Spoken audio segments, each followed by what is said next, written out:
Alright guys, so it's been a little while since I made a video. I have been doing a fair amount of gaming though, so I thought I just want to, get on cam and talk about some of the games, what I have been playing. So yeah, you guys know that I'm all about the physical releases, the physical copies. I want a game on a disc if I can help it. But lately, I have been buying digital games. The PSVR it's necessary. A lot of the best games didn't get physical releases. Although, they are then getting staggered physical releases several months after they've been released on the store, which has been really frustrating because there's been a few games that I've bought close to launch, only to find out they're coming out on disc later down the line, which is so frustrating. But, most of these are small developer studios, independent studios, and I'm happy to support them. It's really good to see these small studios putting a lot of effort and ingenuity and creativity into VR gaming. It's a fledgling market. So I was happy to support them.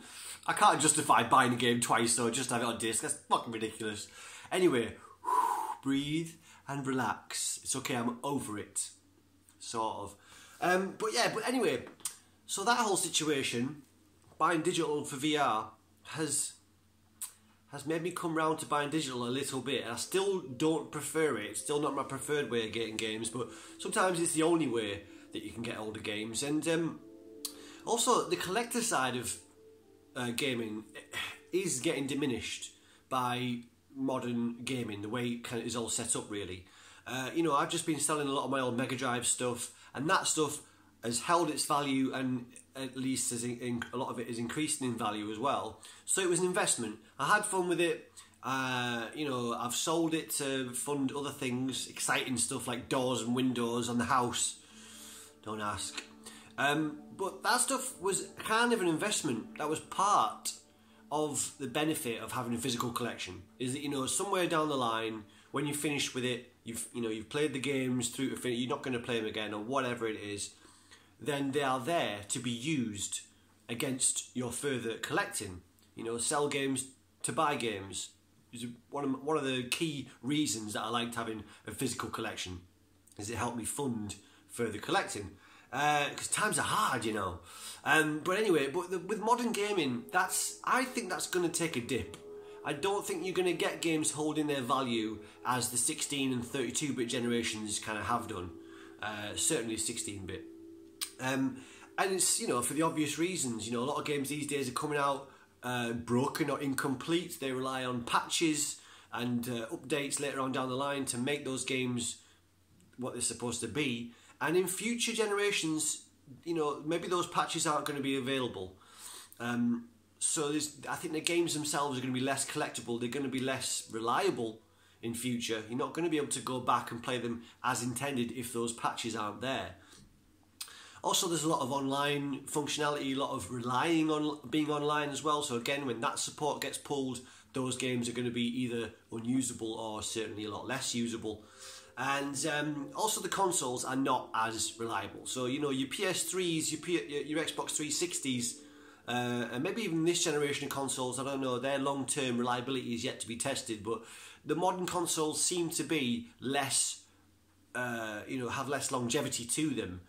There's a lot more moving parts, there's a lot more intricate circuitry. It's understandable. These consoles nowadays, I don't think they're going to have the lifespan of something like a Mega Drive or a SNES, which is just a double-hard bastard and is going to last decades into the future. So there's that aspect to it as well. So basically, holding on to a game collection from current generations, it's not going to be something that you're going to make profit on in the future. It's not something that's going to help you a hell of a lot in terms of trade-ins and stuff. The trading value of modern games is nothing most of the time. So these are all reasons why I've softened my kind of opposition to digital games.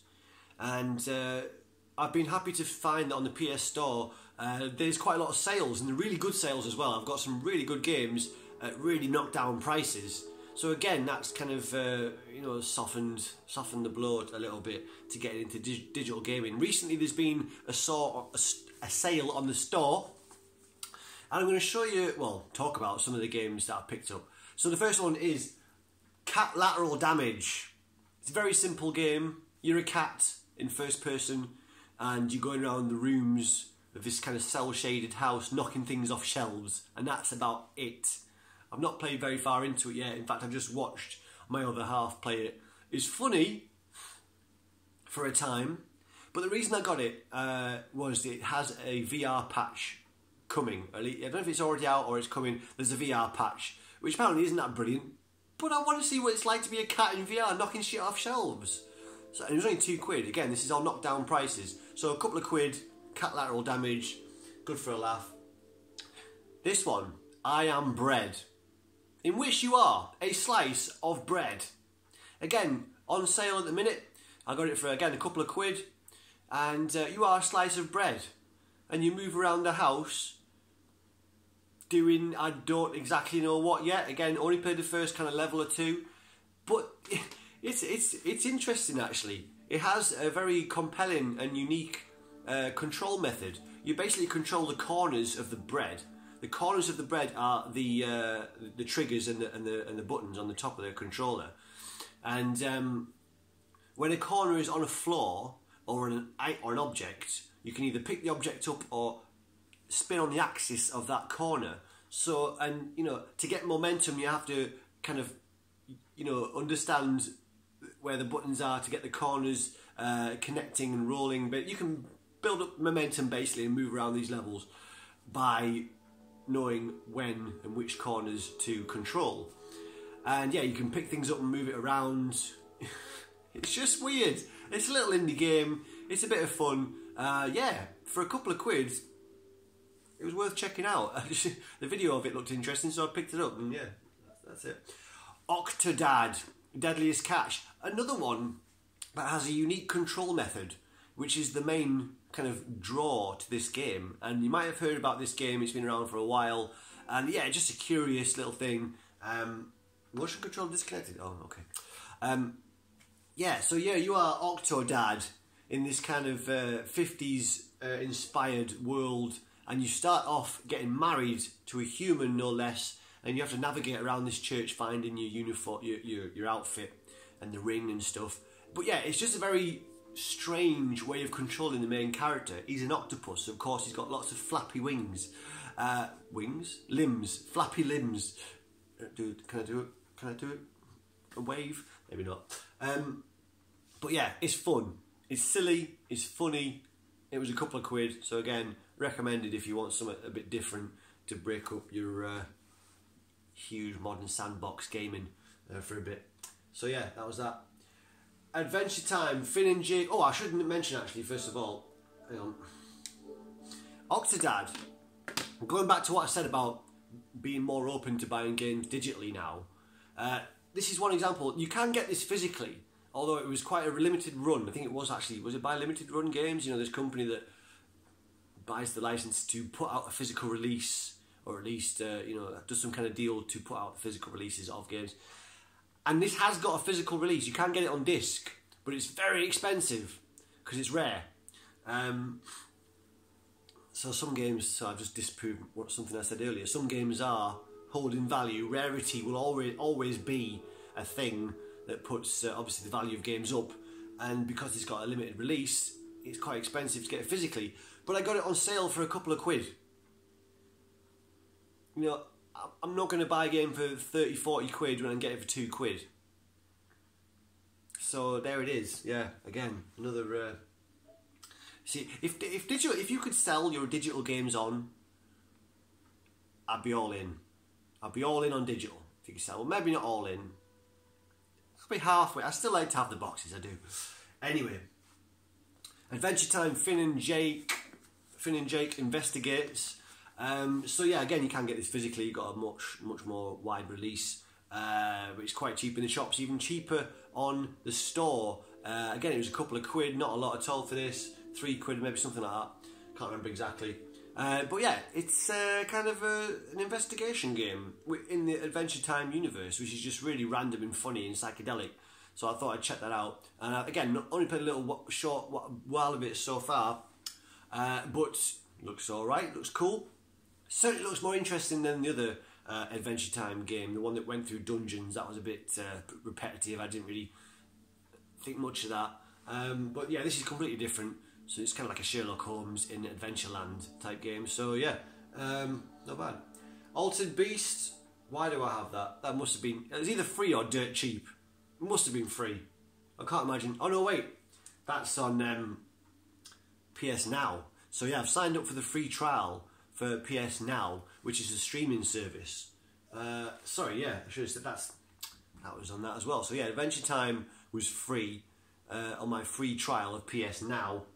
That's what you get this little icon, you can see. And yeah, Altered Beast, and same with Flower. So I always wanted to check that out. I haven't quite mastered the controls of that.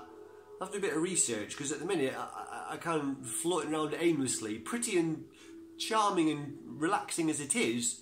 Not quite sure what I'm doing on it. But Flower, yeah, I'm glad to finally have a little go on that. Altered Beast, oh, come on. I think it was one of the first games I ever played on the Mega Drive. Nostalgic feels right there. So yeah, just checking out this PS Now thing. I'm definitely not going to subscribe. I don't want to be paying, what is it, 12 quid a month or something? I mean, there's a lot of games on there, but I can't see myself subscribing to it. I'm trying the old free trial out, but yeah, other than that, I don't think I'll be signing up for it, but we shall see. Streaming services, is it the future? Is that what the PS5 is going to be? I don't know, you need to have some pretty damn powerful broadband to stream modern games, surely. Would that work well? I don't know. But anyway, that's PS Now that I'll be able to go on. So, I've also got a US account, a US PSN account, and that's necessary because some games and applications aren't getting released in Europe, and a lot of kind of 360 video content is not getting released in the EU, as of yet anyway. And here we've got the Illusionist, which I've not tried yet, and there is Air Force Special Ops Nightfall. This one seems a bit dodge. It seems like a recruitment video for the army. So you get put in this 360 video of a raid, some kind of special forces raid, and I'm sure it's very exciting. I've not played that yet. But yeah, it seems like a bit of an advert for the army, and that's a bit, it doesn't sit well with me. But I have tried some other 360 content. There's one called Inception, and one called Snatch. Now, ironically, Snatch, of course, based on the British gangster movie, has British actors in it, but it is not yet on the British store. So I could only get I could only get Snatch on the American store. Because it's streaming, and maybe because it's from an American source, the resolution's not great. It's very, it's not good quality stream. I don't know if it's my internet. I've got quite good internet. I don't know if it's because of the source, where it's coming from or what, but it does kind of ruin it that it's very kind of, just very blurry. And you can tell the stream is not at the resolution it should be. But I'm into 360 videos. There can be some pretty fun things there.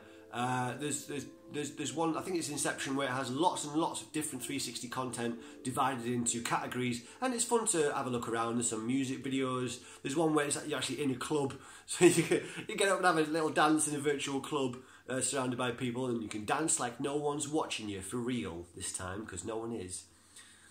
Yeah. So 360 content, video content is something I've been looking at, and a lot of it's free, and yeah, it gives you a break in between gaming, so that's something I've been looking at. Soma, another digital game. Now this is something that my girlfriend thought was interesting, and she's been playing. This is kind of a horror stealth kind of a game. So far I haven't seen any fighting or shooting. It all seems to be kind of puzzles and sneaking around, and it looks quite atmospheric. It's pretty good. I've not played it yet. She's been enjoying it. So yeah, Soma, yeah, it's pretty decent. That's 20 odd quid though. It's full price I paid for that. I don't think you can get that physical. I'm pretty damn sure actually that's digital only. And the missus wanted it, so you know what I mean. What the missus wants, the missus gets. Knack. Now this is, as you all I'm sure know who have a PlayStation 4. This is one of the games that's currently available on PSN, or PS Plus. So yeah, it's a really good service actually. I'm really digging PS Plus. You get a really good selection of free games every month. I've been really impressed with the free stuff you get. I think it's better than the quality of games you were getting on 360, at least when I was doing that. I don't know what it's like on Xbox One. But yeah, on 360, you know, every other month, maybe you get maybe a game every couple of months that was worth having. But on PS Plus, I've been really happy with it every month. There's been at least 2 games where I've thought, oh yeah, I really want to play that. And Knack was one of them. Now, of course, this is one of the very first games that came out for PS4, and it did get slated. It was a lot of people were very underwhelmed by it because, of course, you got this new hardware and you want to show it off and you want to see something amazing and graphically like stupendous to show us this next kick up in graphical fidelity and power. And Knack was just a run-of-the-mill platformer, which looked very generic in its, it looked very generic. We've seen that style of game before, kind of thing. It just wasn't. It was underwhelming, for a lot of people. Now, this must have been exacerbated by the fact that the first level on Knack looks rubbish. I mean, the graphics are bland. You're going through rooms that are all the same. It's really basic. The first level of Knack looks whack. But it gets really pretty. And I'm actually quite impressed with it. I've really enjoyed it. I've not finished it yet. I must be near the end. I'm on like level 7-5 or something. I've got quite a good long way through it. And I've really enjoyed it, actually. I have really enjoyed Knack. I think it's beautiful when you get to some of the later levels.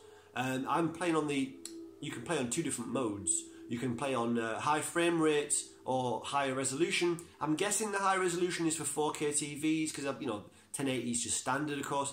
I've been playing on the high frame rate to get that little bit of extra smoothness, and I do really appreciate that. 60 frames a second, or at least a high frame rate, to me is really pleasing on the eye. I really do like that. And the resolution's fine. I haven't noticed any problem with resolution playing on that mode, so that's how I'd recommend it if you've got a 1080 TV.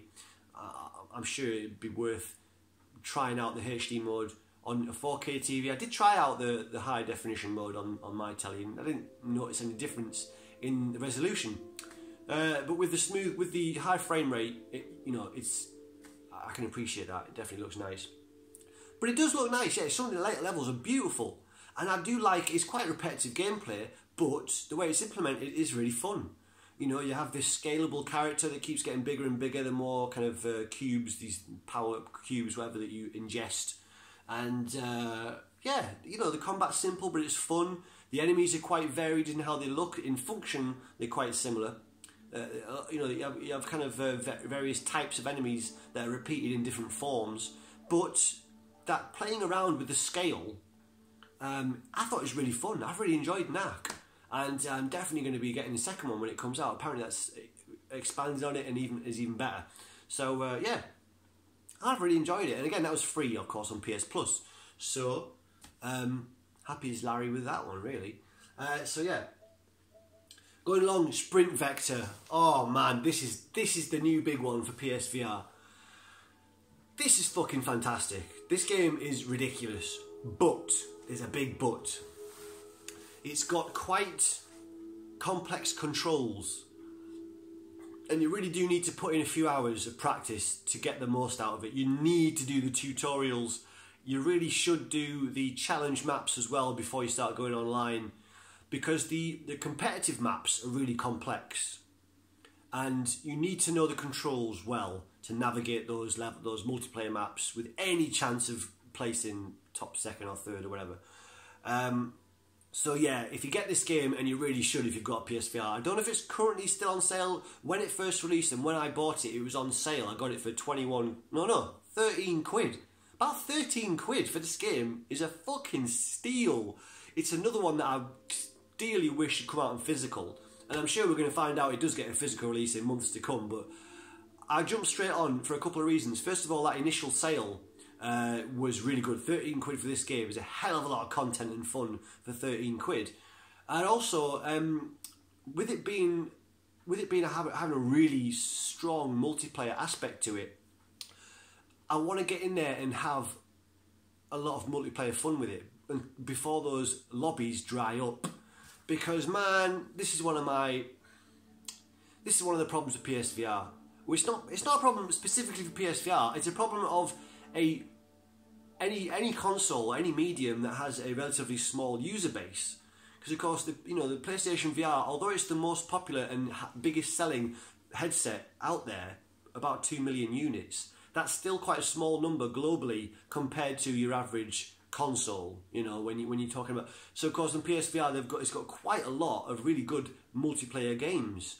So you think on a small user base of 2 million, split that up between the people who have actually bought those multiplayer games and who's going to be online at a certain time for you to be able to find a match on the particular multiplayer game that you're chosen to play at that time. I'm sure there's a better way to describe that. Basically, the lobbies are empty a lot of the time on some of these PSVR games. I mean, Smashbox Arena is one of my favourite games, but I haven't had anyone in a multiplayer game with that for months. I've been playing against bots for months on Smashbox Arena. I love it, but I'm not getting any multiplayer games. So I wanted to get Sprint Vector early so that I can enjoy a lot of multiplayer games on it. I mean, I'm really hoping it gets crossplay, as some other PSVR games have, so we can play with people playing on Oculus Rift and the Vive. That obviously expands your pool of players a bit. And that really helped a lot with Spark, which is my previous favourite PSVR game. But even that's starting to dry up, and it's probably because of this game. This game and Rec Room. Of course, Rec Room was a free game, and everyone, of course, downloaded that, and it's a really fucking brilliant game, Rec Room. If you get PSVR, you've got to get Rec Room. Because it's free, and because it has a selection of different games. Very simple looking, but the games themselves are really well thought out and implemented and so fun. Anyway, so I got this early because it was on sale and so I can get loads of multiplayer action. Fucking fantastic. But it is frustrating to start with. You do need to learn the controls, and it's worth it when you do, because when it starts to click and when you start to realise the options that you've got for moving around and the control, there's a lot of control to your movement when you know how to do it. And when you get there, it's really empowering. You feel powerful. You're basically running. It's very energetic as well. Games are no longer for couch potatoes. With VR, you're getting exercise as well as fun. So imagine that. Yeah, because I do need exercise, but I hate boring exercise. So this is fun, and it's getting me fitter. You're basically doing this. You're running like this constantly. And this motion, it makes you run. You're kind of pulling yourself through the world like this. And you can drift, turn around corners with certain button presses, and you can jump, and you can fly, and you can turn whilst you're flying. There's a whole load of stuff you can do. That's enough. I banged on it for long enough about that. Sprint Vector, fucking brilliant. And that's about it, I think. Yeah, that's all the games that I've been playing recently. There is a couple of others that I downloaded, but I've not even got anywhere near playing them yet, so I don't know if it's... Headlander. Headlander, this is another one that was on sale for a couple of quid. It's not VR. It's like a 2D platformer where you change your head to alter your abilities and things. It looks pretty interesting. I've not played it yet. Absolute Drift. It's a top-down driftathon. You're just this little Micro Machines style game where you're just drifting around corners. It's supposed to be really chilled. And Dear Esther. Dear Esther is obviously, you've probably heard about this. It's been out on PC for a long time. It's a walking sim. It's pretty much the first big walking sim that kicked off the genre. And it's a beautiful island, and it tells this really melancholy, deep kind of story as you're walking around the island and discovering things. And so I'm up for having a go on that. And again, that was next to nothing on the sale. There's more. See, I've got loads. This is what I'm saying earlier on. Digital gaming, sometimes it's worth it. On the sales for the indie games that aren't getting those physical releases, to support those studios, to get some cheap fun games as well. I'm coming around to digital for those reasons, at least. Typo Man, reminiscent of that other 2D dark shaded platform game that I cannot remember the name of. What was it called? I'm sure someone can tell me in the comments. But that sounds pretty cool. Yeah, as you can guess rather, you are this fella who has to navigate a platform world by solving word-based puzzles. So that's pretty cool. I like something. The lighting's gone all fucked up in my video. So yeah, some bit of a puzzle game. I do like those. The Flame in the Flood, a survival game, and the park. Don't know anything about it other than I liked how it looked and it was cheap. So I don't know. If you played any of these games, you can tell me more about it. I'll get to them eventually. But that's what I've been picking up lately. And that's the end of this video, guys. I will see you in the next one. Bye bye.